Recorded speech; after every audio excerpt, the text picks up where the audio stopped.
Mogu YouTube.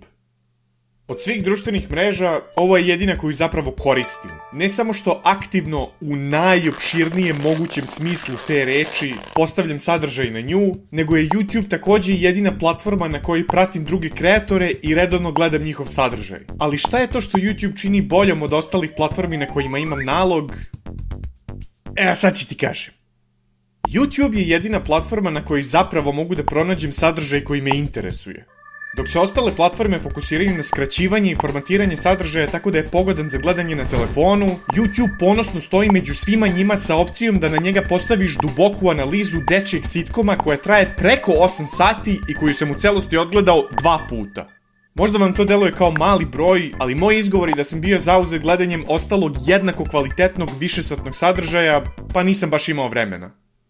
Mada ne bih ni bio u mogućnosti da ovoliko sadržaja konzumiram, da sam primoran da to radim na telefonu. Na svu sreću, YouTube ima desktop verziju za primer, koja mi omogućava da sve svoje omiljene videe gledam na način na koji je Bog namenio.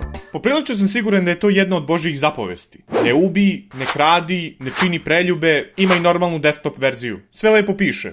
Jel jasno to? Za razliku od ovih grešnika, ne samo što je platforma za gledanje sadržaja odlično prilagođena za kompjutere, nego je i studio za postavljanje sadržaja podjednako dobar. Interfejs je toliko intuitivan i jednostavan da svaka budala može da ga koristi, kao što možete da vidite.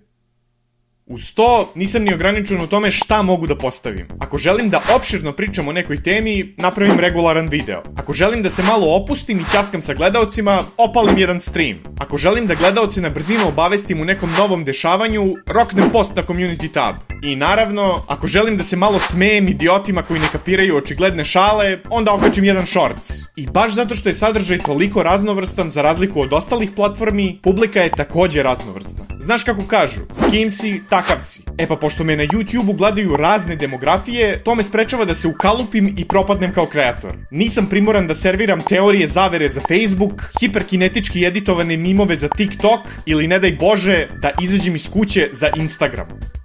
Mogu lagodno da pravim tačno ono što želim i da time privučem ljude kojima će se baš to svideti. A najbolja stvar kod svega toga je što mogu na svom radu da zapravo zaradim pare. Jeste da trenutno ne mogu da živim od svog YouTube prihoda, ali aktivno radim na tome da to promenim. Ako želite da mi pomognete u tom pohodu, bacite like i subscribe i obavezno ostavite neki komentar. Nemate pojma koliko to zapravo pomaže, a vas apsolutno ništa ne košta. Meni nije cilj da živim u vili i vozim Lamborghini. Strini dampici ili benga tvojoj ženi karamfilić. Jedino što mi je bitno je da mi YouTube plata bude ista ili veća od trenutne s posla, da mogu od toga da živim bez briga. Ako mene pitate, ja stvarno ne bih rekao da mnogo tražim. Mogu YouTube i nadam se da ću ga u skorije vreme stvarno moći.